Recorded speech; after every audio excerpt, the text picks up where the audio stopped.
இமாம் ஜாஃபர் ரலியல்லாஹு அவர்கள் நபி ஸல்லல்லாஹு அலைஹி வஸல்லம் வாரிசுல வந்தவங்க தன்னுடைய மகனாருக்கு உபதேசம் செய்கிறாங்க. 5 விதமான உபதேசம் செய்கிறாங்க. அதில் ஃபர்ஸ்ட் இதில் வந்து என்ன சொல்கிறாங்க அப்படின்னா, நீ வந்து உன்னுடைய நண்பர்களை எடுத்துக்கொள்ளும், நீ உன்னுடைய நண்பர்களை எடுத்துக்கணும் அப்படின்னா இந்த விஷயங்களை எல்லாம் பாரு. நீ என்ன பண்ணாத, பொய்யனோடு இருக்காது. உன் நண்பன் பொய் பேசக்கூடியவனா இருக்கிறானா அவங்க கூட நீ சேர்ந்து இருக்காது. ஏன்னா பொய் பேசக்கூடிய நண்பன் இருக்கிறானே அவன் காணல் நீரை போல, அவன் காணல் நீரை போல தூரமா இருக்கிறத அருகில் இருப்பதை போலவும், அருகில் போய் பார்க்கிறது தூரமாக இருப்பதை போலவும் இருப்பான். அதனால பொய்யனா இருக்கிறான் பாத்தியா, அவங்க கூட நீ வந்து என்ன பண்ணாத, உன்னுடைய நட்பை நீ ஆக்கிக் கொள்ளாது என்பதாக சொன்னாங்க. 2வது, கஞ்சன் கூட உன்னுடைய நட்புறவை நீ வச்சுக்காது. யாரு? கஞ்சன் கூட உன்னுடைய நட்புறவை நீ வைத்துக் கொள்ளாது என்பதாக சொன்னாங்க. காரணம் என்னன்னா, அவன் உன்னுடைய தேவையை நீ பூர்த்தியாக்குவதை விட்டு உன்னை தடுத்து விடுவான். ஏன்னா அவன் கூட நம்ம சேர்ந்துட்டு இருந்தோம் அப்படின்னா அவன் தனக்கும் செலவு பண்ண மாட்டான், தன் கூட இருக்கிறவங்களுக்கும் செலவு பண்ண மாட்டான். காசு அப்படியே செலவு பண்ணாம என்ன பண்ணுவான், பாக்கெட்ல பதுக்கி வச்சுக்குவான்.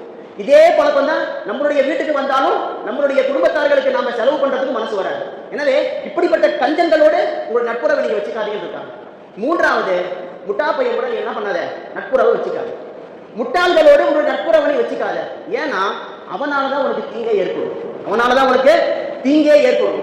இதற்கு மிகப்பெரிய ஒரு உதாரணம் 3 நாட்களுக்கு முன்னால் நடந்த மிகப்பெரும் ஒரு சம்பவம். திருத்தணியிலே இந்த ரயிலிலே சென்று கொண்டிருந்த அந்த வடமாநில வாலிபர் எதுவும் செய்யவில்லை. அவர் பாட்டுக்கு தன்னுடைய பிரயாணத்தில் போயிட்டு இருக்கிறார்.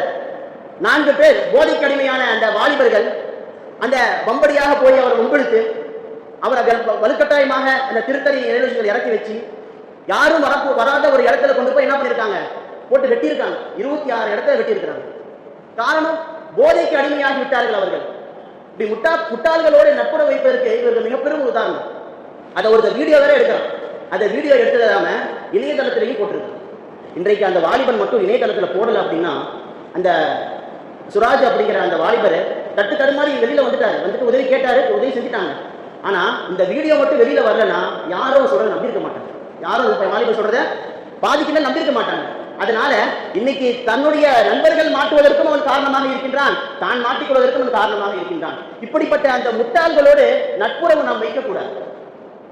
பிறகு 4வதாக சொன்னாங்க, நீ வந்து கோழையோடு நீ வந்து நட்புறவு வைக்காத.